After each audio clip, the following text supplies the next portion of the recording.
அது வார்த்தை இல்லை, அதான் நாம் தமிழர் கட்சியோட வாழ்க்கை.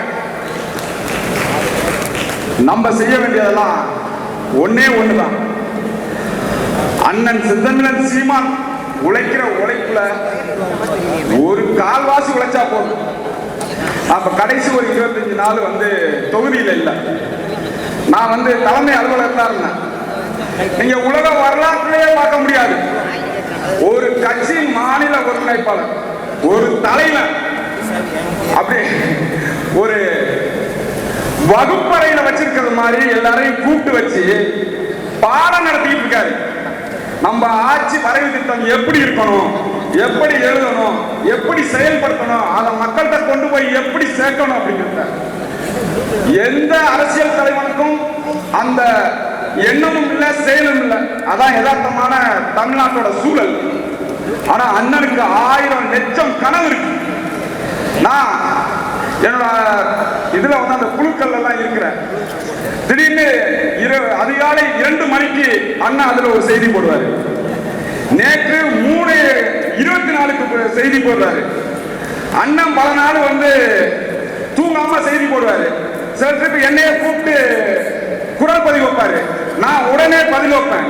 டேய் தம்பி முடிச்சுட்டு தாண்டா இருக்கிறா அப்படின்னு அண்ணன் நினைக்கலாம். ஆனா என்னை தூங்க விட மாட்டாங்கிறாங்க. என்ன அதான் யதார்த்தமான களச்சூழல். உண்மையிலே நம்ம தூங்க விடுறதில்லை. இந்த திராவிட முன்னேற்ற கழகம், அனைத்து இந்திய முன்னேற்ற கழகம், பிஜேபி, காங்கிரஸ், கம்யூனிஸ்ட், விடுதலை சிறுத்தைகள், தற்கூரி கட்சி, எந்த கட்சியை பத்தி நீ பயப்பட வேண்டிய தேவையே இல்லை. ஏன்னா அல்ல அவங்களுக்கு சரியான தலைவர் இல்லை. நம்மளுக்கு உலகத்தின் ஒப்பற்ற மாவீரன் பிரபாகரன் தலைவர். எங்க அண்ணன் செந்தமிழன் சீமான் மாநில ஒருங்கிணைப்பாளர். இப்ப நம்ம தமிழ்நாட்டில் 3வது பெரிய கட்சியா இருக்கிறோம். அத முதல் பெரிய கட்சியா ஆக்கணும். அதான் 2026 தேர்தல். நீ நானும் சொல்றேன் அதேதான். வழி ஒண்ணு வேலை செய்யும், அதனால விளையுது. இந்த வேலை செய்யறவன வேலை செய்ய விடாம வேலை பார்க்காத.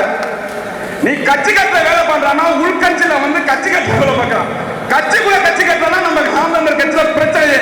நீ கட்சியை கட்டு. 314 வாக்குகள் இருக்கு. அந்த வாக்குகளுக்குள்ள நீ கிளையை கட்டுறான்னா, நான் அண்ணன் சத்தியம் பண்ணி சொல்லி போட்டேன். அண்ணன் 90 நாள்ல கட்டுறேன். இப்ப எலெக்ஷனுக்கே 90 நாள் இருக்கு, இன்னும் நான் கட்டல. எங்கடா கட்டினது கேட்டா நோட்டை காணும், ஒழிச்சு வச்சுட்டா எப்படின்னு இருக்கு. இதான் யதார்த்தமான சூழல். நான் இப்ப சொல்றேன், 30 நாள் போதும், நம்ம வென்றலாம். களத்துல உண்மையிலே நான் தொகுதியில 98 ஊராட்சி இருக்கு. அதுல 58 ஊராட்சியை நான் போய் பார்த்துட்டேன். 58 ஊராட்சியில இருக்கிற 50 வயதுக்கும் மேற்பட்டவர்கள் அத்தனை பேர் சொல்றது என்னன்னா, நாங்க எங்களோட இளமைய, எங்க கனவை எல்லாத்தையும் நாங்க இழந்துட்டோம். இன்னைக்கு தமிழ்நாட்டில் தலைவன் ஒருத்தர் இருக்கிறவனா அது செந்தமிழன் சீமான் உங்க தலைவன் ஐயா. நீங்க தான் உண்மையான அரசியல் நடத்துறீங்க. பாக்கி எல்லாரும் சுயநல அரசியல் பண்றான். லாபம், கமிஷன், கரப்ஷன், இதுதான் அவங்களோட கொள்கை. உங்களுக்கு தான் அரசியல் கொள்கை இருக்கு. அத்தனை கட்சிக்காரர்களும் 50க்கும் மேற்பட்டவர்களும் நம்மளோட இருக்கிறாங்க. நீங்க இளைஞர்கள் எப்பயும் நம்மளுக்கு வாக்கு சொல்றாங்க. இந்த தற்கூரிகளை பார்த்து நீங்க தயவு செய்து நீங்க ஏதோ ஒரு பரசம் ஆயிடாதீங்க. உண்மையிலேயே களம் நம்மளா இருக்கு. நீங்க நம்ம உறுதியா நம்ம செயல்பட்டோம்னா 2026 படைப்பம் புதிய அரசியல் வரலாறு. அண்ணன் செந்தமிழன் சீமானை அரியணையில் ஏற்றுவோம். அதுவே நம்மளோட முதல் நோக்கம். அதனால நம்ம எல்லாரும் ஒன்று வெற்றி வாகை சூடுவோம். நன்றி, வணக்கம். நாம் தமிழர்.